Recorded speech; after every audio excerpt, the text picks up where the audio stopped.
Taste the Daily. முல்லை பெரியாறு பிரச்சனையில் முதலமைச்சர் ஸ்டாலின் வாய் திறக்காமல் மௌனமாக காத்திருப்பதில் மர்மம் என்ன என சட்டமன்ற எதிர்க்கட்சித் தலைவரும் முன்னாள் அமைச்சருமான RB உதயகுமார் கேள்வி எழுப்பியுள்ளார். மதுரையில் செய்தியாளர்களை சந்தித்த அவர் முல்லை பெரியாறு அணை குறித்து கேரள அரசியல்வாதிகள் சமூக வலைதளங்களில் தவறான கருத்துக்களை பரப்பி வருவதை மத்திய மாநில அரசுகள் வேடிக்கை பார்க்கலாமா என்றும் கேள்வி எழுப்பியுள்ளார். தேனி, திண்டுக்கல், ராமநாதபுரம், சிவகங்கை உள்ளிட்ட 5 மாவட்டங்களுக்கு இந்த முல்லை பெரியாறு வரப்பிரசாதமாக வறட்சியை போக்கும் அட்சய பாத்திரமாக இருக்கும் நிலையில் விடியா அரசு கேரள அரசை கண்டிக்காமல் வேடிக்கை பார்த்து வருவதாக அவர் சாடியுள்ளார்.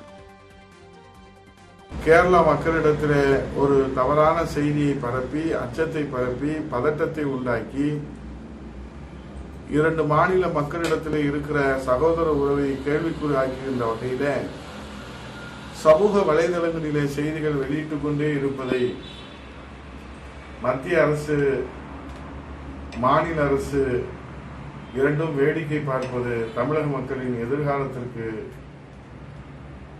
இந்த நட்புறவிலே, இந்த சகோதர உறவிலே ஒரு இடைவெளி ஏற்படக்கூடிய ஒரு சூழ்நிலையை நாம் அச்சத்தோடு பார்க்கிறோம். சேலம் மாவட்டம் மேட்டூர் அருகே கொளத்தூரில் அரசு உதவி பெறும் பள்ளியில் உடற்கல்வி ஆசிரியர் மாணவர்களை ஷூக்காலால் எட்டி உதைத்து கன்னத்தில் அறைந்து சித்திரவதை செய்யும் வீடியோ வெளியாகி அதிர்ச்சியை ஏற்படுத்தியுள்ளது. நிர்மலா மேல்நிலை பள்ளியைச் சேர்ந்த மாணவர்கள் பள்ளிகளுக்கு இடையே நடைபெற்ற கூடைப்பந்து போட்டியில் தோல்வியடைந்ததாக கூறப்படுகிறது. இதனால் ஆத்திரமடைந்த உடற்கல்வி ஆசிரியர் அண்ணாமலை மாணவர்களை தகாத வார்த்தைகளால் திட்டியதோடு ஷூக்காலால் எட்டி எட்டி உதைத்தும் கன்னத்தில் அறைந்தும் சித்திரவதை செய்துள்ளார். இது குறித்து வீடியோ வெளியான நிலையில் அண்ணாமலையின் செயலுக்கு கடும் எதிர்ப்பு எழுந்தது. இந்நிலையில் அநாகரிக ஆசிரியர் அண்ணாமலையை பணி நீக்கம் செய்து மாவட்ட கல்வி அதிகாரி உத்தரவிட்டுள்ளார். பணி நீக்கம் மட்டும் தீர்வாகாது என கூறும் பெற்றோர் அண்ணாமலை பணியில் தொடராத வகையில் நடவடிக்கை எடுக்க பள்ளி கல்வித்துறைக்கு வலியுறுத்தியுள்ளனர்.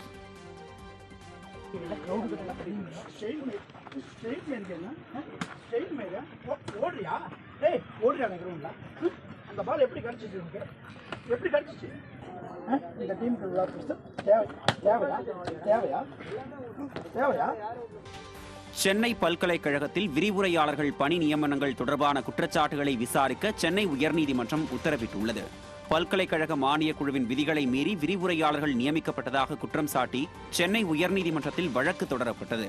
இவ்வழக்கை விசாரித்த பொறுப்பு தலைமை நீதிபதி கிருஷ்ணகுமார், நீதிபதி பாலாஜி அமர்வு பல்கலைக்கழக மானியக் குழுவின் விதிகளை மீறி விரிவுரையாளர்கள் நியமிக்கப்பட்டது பற்றி உரிய விசாரணை நடத்த சென்னை பல்கலைக்கழக துணைவேந்தருக்கு உத்தரவிட்டது.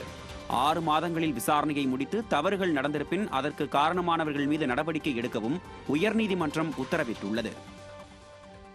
இலங்கை கடற்படையினரால் கைது செய்யப்பட்ட 35 மீனவர்களை உடனடியாக விடுவிக்க கோரி ராமநாதபுரம் மாவட்டம் பாம்பன் நாட்டுப்படகு மீனவர்கள் காலவரையற்ற வேலைநிறுத்த போராட்டத்தில் ஈடுபட்டனர். கடந்த 8ஆம் தேதி மீன்பிடிக்க கடலுக்கு சென்ற பாம்பன் நாட்டுப்படகு மீனவர்கள் 35 பேரை சிறைபிடித்த இலங்கை கடற்படையினர் 4 படகுகளையும் பறிமுதல் செய்தனர். இந்த நிலையில் கைது செய்யப்பட்ட 35 மீனவர்களையும் 4 நாட்டுப்படகுகளையும் உடனடியாக விடுதலை செய்ய மத்திய மாநில அரசுகள் நடவடிக்கை எடுக்க வலியுறுத்தி பாம்பன் நாட்டுப்படகு மீனவர்கள் காலவரையற்ற வேலைநிறுத்த போராட்டத்தில் ஈடுபட்டுள்ளனர். தமிழகத்தில் முதியோர் உதவித்தொகைக்காக 80,000 பேர் காத்திருக்கும் நிலையில் விடியா திமுக அரசு கொடுத்த தேர்தல் வாக்குறுதி என்னானது என பாதிக்கப்பட்டவர்கள் கேள்வி எழுப்பியுள்ளனர். திமுக ஆட்சிக்கு வந்தால் முதியோர் உதவித்தொகையை 1,500 ரூபாயாக உயர்த்தப்படும் என்று அறிவித்த நிலையில் கடந்த 3 ஆண்டுகளாக ஓய்வூதியம் கேட்டு விண்ணப்பித்த சுமார் 80,000 விண்ணப்பங்கள் காத்திருப்பு பட்டியலில் இருப்பதாக தகவல் வெளியாகியுள்ளது. இந்த நிலையில் முதலமைச்சர் அரியணையில் உள்ள மு.க. ஸ்டாலினுக்கு 80,000 பேர் முதியோர் உதவித்தொகைக்காக காத்திருப்பது கண்ணுக்கு தெரியவில்லையா என பாதிக்கப்பட்டவர்கள் கேள்வி எழுப்பியுள்ளனர். இனியாவது கும்பகர்ண தூக்கத்தில் இல்லாமல் பாதிக்கப்பட்டவர்களுக்கு உடனடியாக ஓய்வூதியம் வழங்க வேண்டும் என்று கோரிக்கை விடுத்துள்ளனர்.